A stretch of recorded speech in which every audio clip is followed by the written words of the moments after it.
KidNuz fans, tired of advertisements? We get it, but we also have to keep the lights on. There's a way around them, though. Parents can join Starglow Plus on Apple Podcasts or at starglowmedia.com/subscribe to ditch the commercials and unlock access to future bonus episodes and other exclusive content from the Starglow Media Network. That's Starglow Plus on Apple Podcasts or at starglowmedia.com/subscribe. Now, on to the news. Good morning and welcome to KidNuz. I'm Kim. Today is Thursday, March 14th, numerically 314 or Pi Day. Not to be confused with apple pie or pumpkin pie, this type of pie is the ratio of the circumference of a circle to its diameter, roughly 3.14159. But it's actually a number that has no end. Math fans have long tried to calculate the true value, and some made it pretty far, but it took a supercomputer, a special algorithm, and 108 days of calculating to reach 62.8 trillion digits, the record to date. Pi is known as irrational, meaning the number goes on and on without a repeating pattern, and some might say the effort to reach the end is also irrational.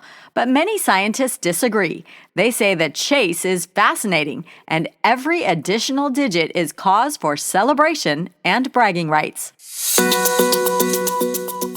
As early as today, SpaceX will try for a third time to launch the biggest and most powerful rocket ever made.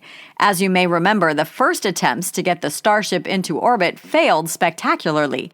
Last April, its two stages didn't separate and the company had to blow it up just 4 minutes after launch. The second flight lasted twice as long before having what was called a rapid unscheduled disassembly, code for saying it unexpectedly exploded.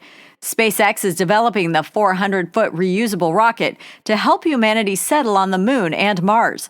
The company needs a green light from the FAA for today's flight, and as of this recording, hadn't yet received it. Backup days are tomorrow, Saturday, and Monday. It's strike one for TikTok. As expected, the House of Representatives yesterday voted to ban the app in the U.S. unless it parts ways with its Chinese owner ByteDance and is sold to a new owner. The bipartisan bill passed the House easily, but according to CNN, faces a steeper challenge in the Senate. President Biden says if it does make it to his desk, he intends to sign it. Supporters of the ban say TikTok poses a national security threat because the Chinese government could use it to access data of the 170 million Americans who use it. TikTok officials and China's foreign ministry both criticized the vote, calling it an act of bullying. A longtime Iditarod champion is back on top. 37-year-old Dallas Seavey crossed the finish line yesterday, jumping off his sled to run alongside his dogs before hugging each of them.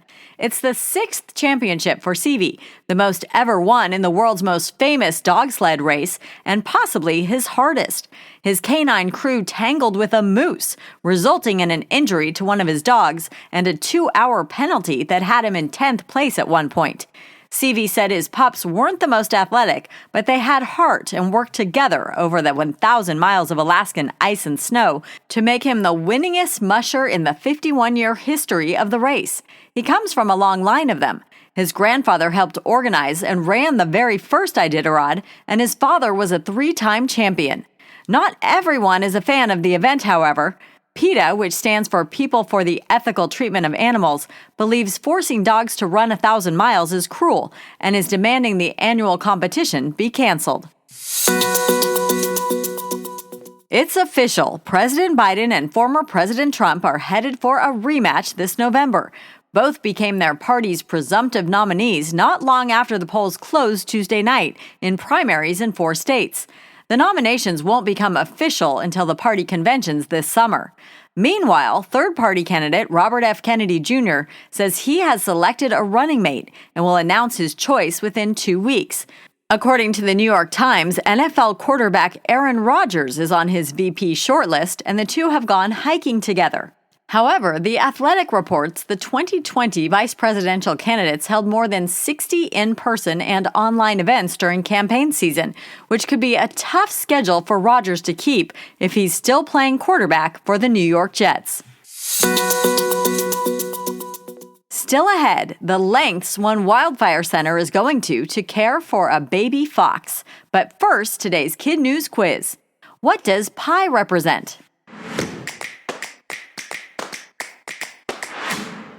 The ratio of the circumference of a circle to its diameter, which equals roughly 3.14159. What is the name of the NFL player Robert F. Kennedy Jr. is reportedly considering as a running mate?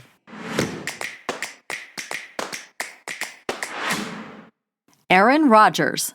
How many Iditarods has Dallas CV now won?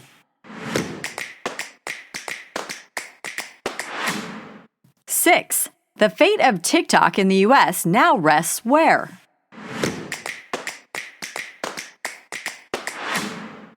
With the Senate. In today's KidNuz Kicker, can you outfox a fox? That's the goal of staff at the Richmond Wildlife Center in Virginia, who are donning a cunning disguise to care for a rescued newborn fox, or kit. According to the Washington Post, human caregivers are dressing as a fox while treating the baby in an effort to prevent the animal from too closely associating with humans. A Facebook post Tuesday shows a video of a staff member bottle feeding the tiny creature while wearing gloves and a red furry fox mask. Officials say this is critically important if we're going to get her wild. They hope to place the baby with other rescued foxes before eventually releasing her back into her native habitat once she's healthy enough. Before we go, shout-outs to our KidNuz classrooms. Mr. Kennel's Reepicheeps at Great Hearts Forest Heights in San Antonio, Texas.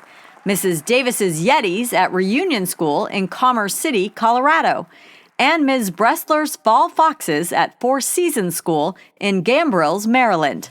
Thanks for listening. Please rate, review, subscribe, and share KidNuz with all your friends and family. And we'll see you back here for more KidNuz tomorrow morning.